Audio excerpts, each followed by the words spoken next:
উনি জিওগ্রাফির ছাত্র, খুব ব্রিলিয়ান্ট ছাত্র, ঢাকা ইউনিভার্সিটির। তাহমিদ আক্তার, খুবই সংক্ষেপে 2-3 মিনিটের মধ্যে কিছু বলার জন্য অনুরোধ জানাচ্ছি। আপনার পরবর্তী স্যার কথা বলবেন, আজম দিয়ে দিন। আসসালামু আলাইকুম। তো আমাদের এখানে আমরা আজকে ওয়ার্ল্ড ওয়াচ সোসাইটির যে ভূমিকম্প সচেতনতা এবং আমাদের করণীয় বিষয়ক যে শীর্ষক আলোচনা টিভির আলোচনায় অংশগ্রহণ করেছি, সেজন্য আমি আলহামদুলিল্লাহ আল্লাহর কাছে শুকরিয়া আদায় করছি। তো আসলে আমাদের যে সচেতনতা, সেখান থেকেই আমি বলতে চাই যে আসলে আমরা বাংলাদেশিরা আসলে আমরা ভূমিকম্প সম্পর্কে সচেতন না।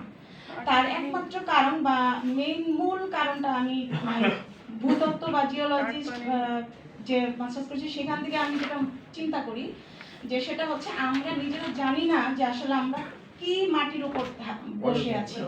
আমাদের যে মাটির নিচে যে সেডিমেন্টারি রকগুলা, সেগুলা কিন্তু খুব সফট, এগুলা ভূমিকম্প বা এগুলা সহনশীল না।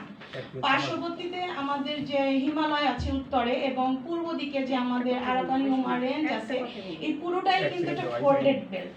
ফোল্ডেড তখনই হয় যখন এখানে কনভার্জেন্ট বাউন্ডারি আছে, এখানে আমরা স্যারের কাছ থেকে জেনেছি যে, এবং এখানে খুব সফট রকটা থাকে এবং এখানে কিন্তু সবসময়ই যে শুধু ফোল্ড হয় না, শুধু ভাঁজ হয় না, আমাদের যে পাহাড়গুলো এগুলো ভাঁজ আছে, যার ভিতর থেকে আমরা আমাদের মূল্যবান খনিজ সম্পদ, গ্যাস এগুলা পাই, কিন্তু এগুলা কিন্তু আমাদের জন্য একটা আপদও বটে।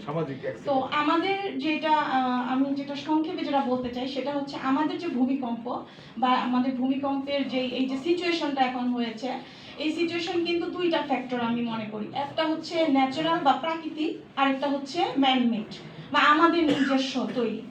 তো প্রাকৃতিক যে কারণগুলো, সেইখানে কিন্তু আমরা হাত দিতে পারবো না বা আমরা কিছু করতে পারবো না, এটা আমাদের প্রকৃতির সাথে অ্যাডজাস্ট করেই চলতে হবে।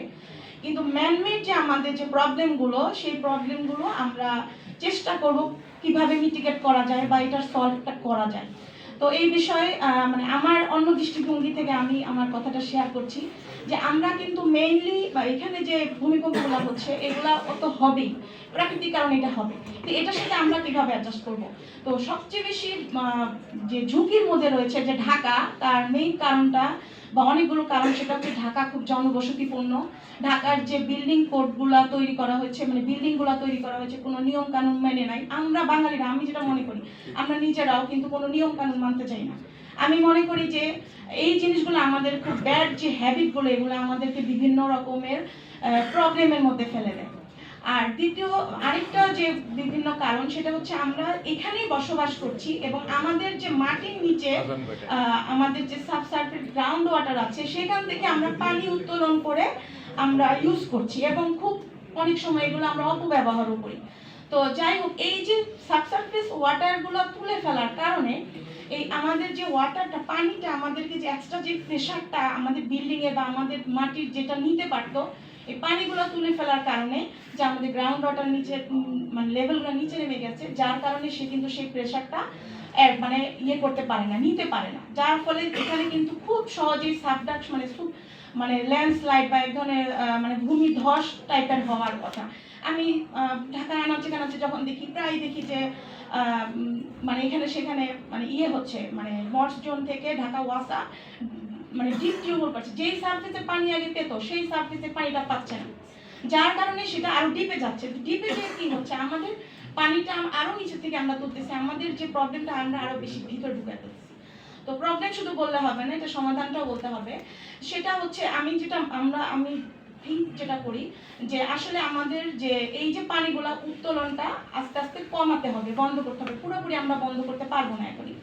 তো চেষ্টা করতে হবে ঢাকার আশপাশ থেকে যে গ্রাউন্ড ওয়াটার লেভেলের বা ঢাকার আশপাশ থেকে যে ঢাকার মধ্যে পানি সাপ্লাইয়ের ব্যবস্থা করা যায় কিনা। আরেকটা হচ্ছে যেটা হচ্ছে ওয়াটার ইনট্রুশন করা যায় কিনা, যে কোনোভাবে এমন কোনো সিস্টেম বিভিন্ন দেশে থাকে যে হচ্ছে তাদের এই যে ওয়াটারগুলা পানিগুলা আমরা গ্রাউন্ড থেকে তুলছি, বাট আমরা মানে পানিগুলা আর ঢুকাতে দিচ্ছি না। কেন? আরো আমরা সুন্দর সুন্দর বিল্ডিং তৈরি করতেছি, রাস্তাঘাট তৈরি করতেছি। তো যার কারণে এইটা ঢুকছে না, এই ব্যবস্থাটা একটু আমার মনে হয় মানে ভালো করে করা উচিত। তো আমার আরো কথা ছিল, তো সেটা আর বলছি না। তো লাস্টে আমি বলবো, আমি তো দোয়া করি সবসময়, আমি সবাইকে, আমার সবচেয়ে বেশি মেইন কথা যে আমাদের আসলে নিজেদের সচেতন হতে হবে, ভয় পেলে চলবে না, এই প্রকৃতির সাথে যুদ্ধ করে আমাদের বাঁচতে হবে এবং তার জন্য প্রস্তুত থাকতে হবে, যে কথা স্যাররা সবাই বলে গেছেন। তো আমি যে দোয়াটা করি আমি সবার সাথে শেয়ার করতে চাই, সেটা হচ্ছে একটা হাদিসের একটা অংশ, যে ওয়া আউযুবি আযামিতিকা আন উবতালা মিন তাহতি, অর্থাৎ আপনার মহত্বের উসিলা আমি আশ্রয় চাই আমার নিজ থেকে এবং হঠাৎ আক্রান্ত হওয়া থেকে, অর্থাৎ ভূমিকম্প এবং এই ধরনের যে মানে প্রাকৃতিক দুর্যোগ সেখান থেকে। তো আমি আশা করি আমরা ইনশাআল্লাহ। ধন্যবাদ। আমরা বুঝতে পারছি আপনার অনেক পরিস্থিতি, কিন্তু সময়টা সংক্ষিপ্ত শর্ট করা কষ্ট হয়ে যাচ্ছে। ধন্যবাদ